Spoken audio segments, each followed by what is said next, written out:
Dans cette vidéo, on va étudier le calcul vectoriel pour simplifier des expressions. Donc voici ici un exercice qui nous demande de simplifier les expressions suivantes au maximum. Donc on a trois vecteurs, u, v et w, qu'on va simplifier ici en utilisant les relations vectorielles qu'on connaît, notamment la relation de Chasles. Donc pour faire le vecteur u ici, on peut observer que le vecteur bc commence par la lettre b et qu'en même temps, le vecteur eb se termine par la lettre b. Donc il faut essayer de trouver des paires de vecteurs qui sont de sorte que l'un commence par une certaine lettre et que l'autre finit par cette même lettre. Donc ici, on va additionner eb et bc ensemble et grâce à l'égalité de Chasles, on pourra la simplifier. Donc on peut aussi remarquer que D ici, de DE, finit par la même lettre ici pour AD.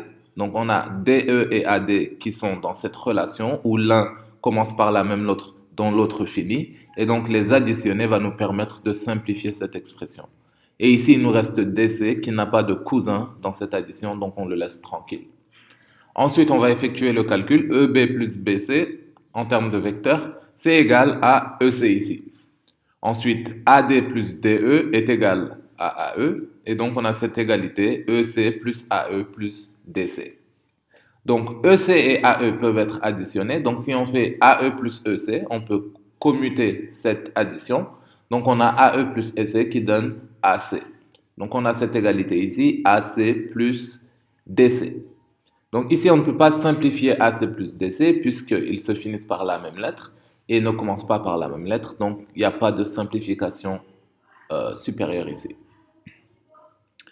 On va faire le vecteur V. Donc on a un vecteur V égal à AC moins BD moins AB. Donc quand on a une soustraction vectorielle, il est généralement mieux de transformer cette soustraction en addition. Donc on a le vecteur AC. Au lieu du vecteur moins BD, on peut écrire plus DB. Donc on peut permuter les deux lettres si on permute le signe en question. Et ensuite pour AB, au lieu de moins AB, on va écrire plus BA ici. Ensuite, on va essayer d'additionner DB et BA par l'égalité de Chasles. Ça nous donne DA.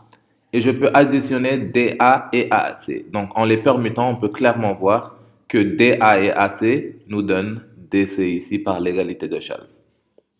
On va faire le troisième et dernier exemple. On a W égale à 3AB plus 2BC moins DB. Donc, on peut décomposer 3AB. 3AB, c'est la même chose que AB plus 2AB. Donc, je l'ai réécrit de cette manière. Comme ça, je pourrais combiner le 2AB avec le 2BC. Donc, ça nous donne AB plus 2AB plus 2BC. Et au lieu de moins DB, je vais écrire plus BD ici en permutant les deux lettres. Et donc, on peut factoriser le 2 au milieu. Donc, au lieu de 2AB plus 2BC, on peut dire 2 facteurs de AB plus BC. Et AB plus BC, ça me donne AC. Donc, j'ai 2 AC ici.